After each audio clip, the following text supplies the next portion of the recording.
சிவகாமியின் சபதம். பாகம் 3, 7ஆம் அத்தியாயம். மகேந்திர ஜாலங்கள். காஞ்சி மாநகரில் பிரதான மந்திராலோசனை மண்டபத்தில் சபை கூடியிருந்தது. மந்திரி மண்டலத்தாரும் அமைச்சர் குழுவினரும் பிரசன்னமாகி இருந்தார்கள்.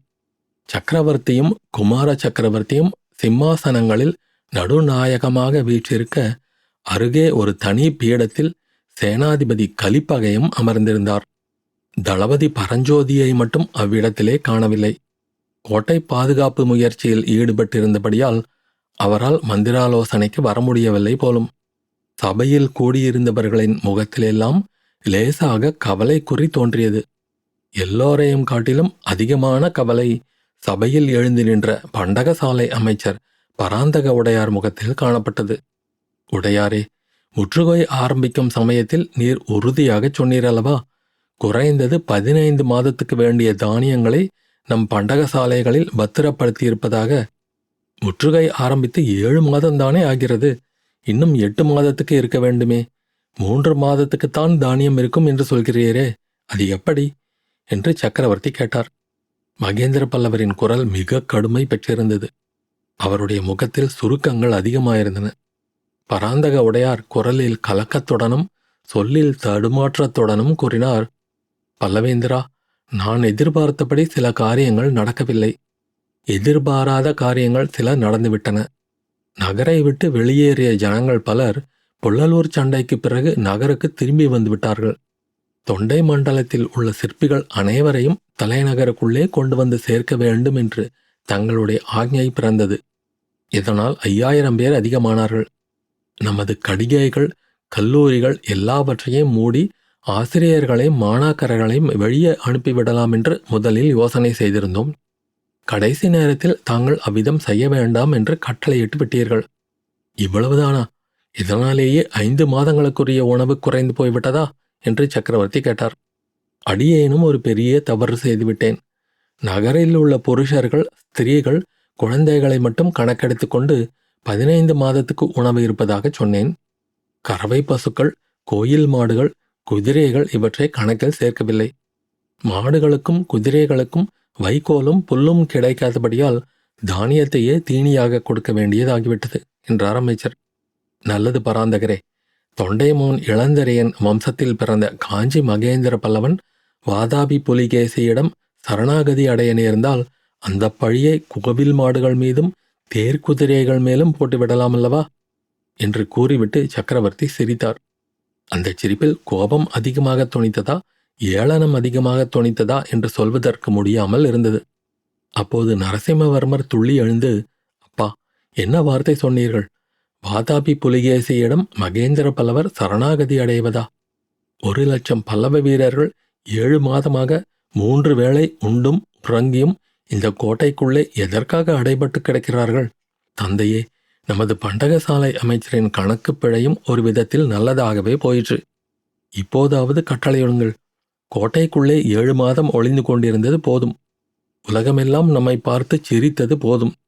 அப்பா, இப்போதாவது வாதாபி படைகளை தாக்கி நிர்மூலமாக்கச் செய்யும்படி அடியேனுக்கு கட்டளையிடுங்கள் என்று ஆத்திரமும் அழுகையுமாக கூறிவிட்டு மகேந்திர பல்லவரின் முன்னால் தரையில் விழுந்து அவருடைய பாதங்களை பற்றி கொண்டார். மகேந்திர பல்லவர் தமது கண்களில் துளித்த நீர்த்துளியை மறைப்பதற்காக முகத்தை பின்புறமாக திருப்பினார். ஒரு நொடி நேரத்தில் சக்கரவர்த்தி மீண்டும் சபையின் பக்கம் திரும்பிய போது அவர் முகத்தில் பழையபடி கடுமையும் ஏளன புன்னகையும் குடிகொண்டிருந்தன. தம் பாதங்களை பற்றி கொண்டு தரையில் கிடந்த மாமல்லரை அவர் தூக்கி நிறுத்தி, மாமல்லா, உன்னை நான் வெகு காலம் அந்த புறத்திலேயே விட்டு வைத்திருந்தது பிசகாக போயிற்று. 3 தாய்மார்களுக்கு மத்தியில் நீ ஒரே மகனாக அகப்பட்டு கொண்டிருந்தாயல்லவா? அதனாலேதான் பெண்களுக்குரிய குணங்களான ஆத்திரமும் படபடப்பும் உன்னிடம் அதிகமாய் காணப்படுகின்றன. உலகில் வீரச் செயல்கள் புரிய விரும்பும் ஆண்மகனிடம் இத்தகைய படபடப்பும் ஆத்திரமும் இருக்கக்கூடாது. நரசிம்மா, மல்யுத்தத்தில் மகா நிபுணனான உனக்கு இதை நான் சொல்ல வேண்டுமா என்றார். மாமல்லருடைய உதடுகள் துடித்தன. தந்தையின் வார்த்தைகளுக்கு மறுமொழி சொல்ல அவருடைய உள்ளத்திலிருந்து வார்த்தைகள் பொங்கி வந்தன. ஆனால் அதிக ஆத்திரத்தினாலேயே அவரால் பேச முடியாமல் போய்விட்டது. மகனுடைய நிலைமையை கண்ட மகேந்திர பல்லவர், குழந்தாய், நீண்ட காலமாக பொறுத்து வந்திருக்கிறாய். இன்னும் சில நாள் பொறு. நீயும் நமது பல்லவ வீரர்களும் உங்களுடைய வீர தீரத்தையெல்லாம் காட்டுவதற்குரிய சந்தர்ப்பம் சீக்கிரத்தில் வரப்போகிறது. வாதாபி படை இன்னும் சில தினங்களுக்குள் கோட்டையை தாக்கும் என்று எதிர்பார்க்கிறேன். அந்த தாக்குதல் வெகு கடுமையாயிருக்கும் என்று எண்ணுகிறேன். அதை சமாளிப்பதற்கு நாமும் நமது பூரண பலத்தையும் பிரயோகிக்க வேண்டியதாயிருக்கும். பல்லவர் வீரத்துக்கு மகத்தான சோதனை வரப்போகிறது. அதற்கு நாம் எல்லோரும் ஆயத்தமாக வேண்டும் என்றார். இவ்விதம் மாமல்லனை பார்த்து கூறிய பிறகு பண்டகசாலை அமைச்சரை பார்த்து மகேந்திர பல்லவர், பராந்தகரே, இன்று முதல் காஞ்சி நகரில் உள்ளவர் அனைவரும் மாடுகளும் குதிரைகளும் உட்பட சமண நெறியை மேற்கொள்வோமாக என்றதும் சபையிலிருந்த அனைவருக்குமே தூக்கி வாரி போட்டது. ஒரே ஒரு காரியத்தில் மட்டும்தான் சொல்கிறேன். அதாவது, இரவு உணவு உட்கொள்வதில்லை என்ற சமண முனிவர்களின் விரதத்தை எல்லாரும் கடைபிடிக்க வேண்டும். இதுவரை நீங்கள் கொடுத்து வந்த உணவுப்படியில் 1/3 பங்கை குறைத்து கொடுங்கள். அரண்மனைக்கும் ஆலயங்களுக்கும் உள்படச் சொல்லுகிறேன். இனிமேல் காஞ்சி நகரில் உள்ளவர்களுக்கெல்லாம் தினம் 2 வேளைதான் உணவு.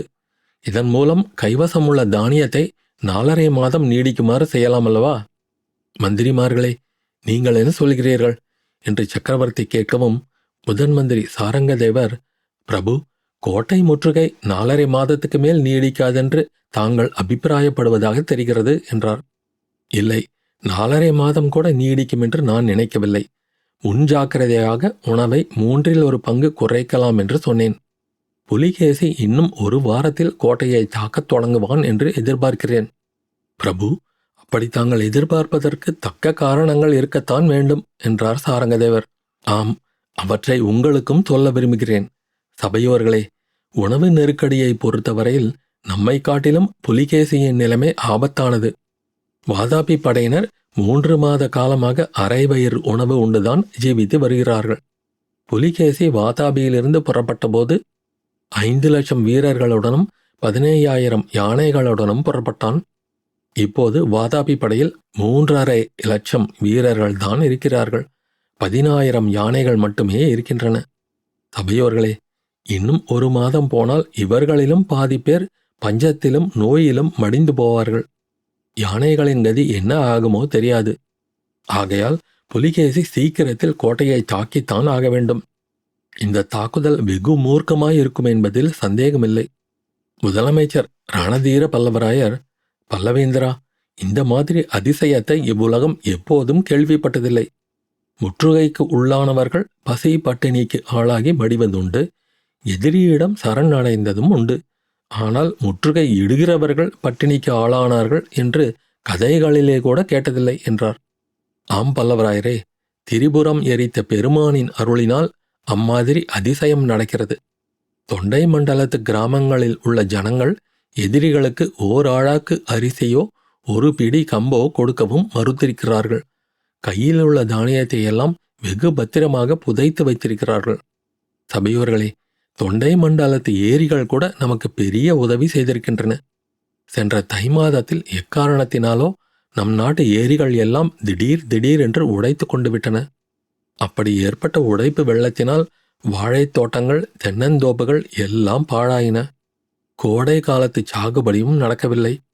இதனாலெல்லாம் புலிகேசியின் போர் வீரர்களுக்கும் போர் யானைகளுக்கும் உணவு கிடைக்கவில்லை. சேனாபதி கலிப்பகை எழுந்து, சபையோர்களே, தொண்டை மண்டலத்து ஏரிகள் நமது கட்சியில் சேர்ந்து உடைத்து கொண்டு பகைவர்களை பட்டினிக்குள்ளாக்கியது உண்மைதான். ஆனால் அவை தாமாக உடைத்து கொள்ளவில்லை. விசித்திர சித்தரான நமது மன்னரின் மகேந்திர ஜால வித்தையிலேதான் ஏரிகள் எல்லாம் உடைத்து கொண்டன என்றார். நான் செய்தது ஒன்றுமில்லை. சத்ருக்னனுடைய தலைமையில் நமது ஒற்றர் படை வெகு நன்றாய் வேலை செய்திருக்கிறது. தொண்டை மண்டலத்தில் உள்ள கோட்டத் தலைவர்களும் வெகு திறமையுடன் காரியம் செய்திருக்கிறார்கள். நாட்டில் பஞ்சம் வந்தாலும் வரட்டும் என்று ஏரிகள், அணைக்கட்டுகள் எல்லாவற்றையும் அவர்கள் வெட்டிவிட்டிருக்கிறார்கள். சபையோர்களே, தொண்டை மண்டலத்து பிரஜைகள் இந்த யுத்தத்தில் செய்திருக்கும் உதவிக்கு 100 ஜன்மம் எடுத்து நான் அவர்களுக்கு தொண்டு செய்தாலும் ஈடாகாது என்று சக்கரவர்த்தி கூறியபோது அவருடைய குரல் உணர்ச்சியினால் தழுதழுத்தது. சற்று நேரம் சபையில் மௌனம் குடிகொண்டிருந்தது. பிறகு முதல் மந்திரி சாரங்கதேவர், பல்லவேந்திரா, புலிகேசி பாண்டியனை சந்திக்க கொள்ளிடக்கரைக்கு சென்றிருப்பதாக தெரிகிறதே.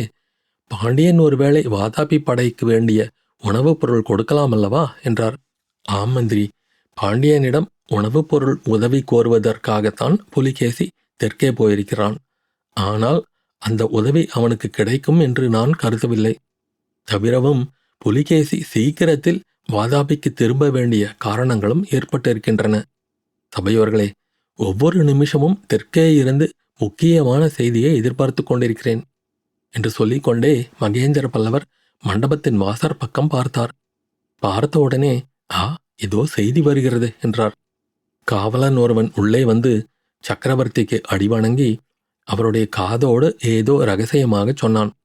சாதாரணமாக எந்த சந்தர்ப்பத்திலும் ஆச்சரியமான அறிகுறியை காட்டாத மகேந்திர பல்லவரின் முகம் மேற்படி காவலன் கூறியதை கேட்டதும் எல்லையற்ற வியப்பை காட்டியது.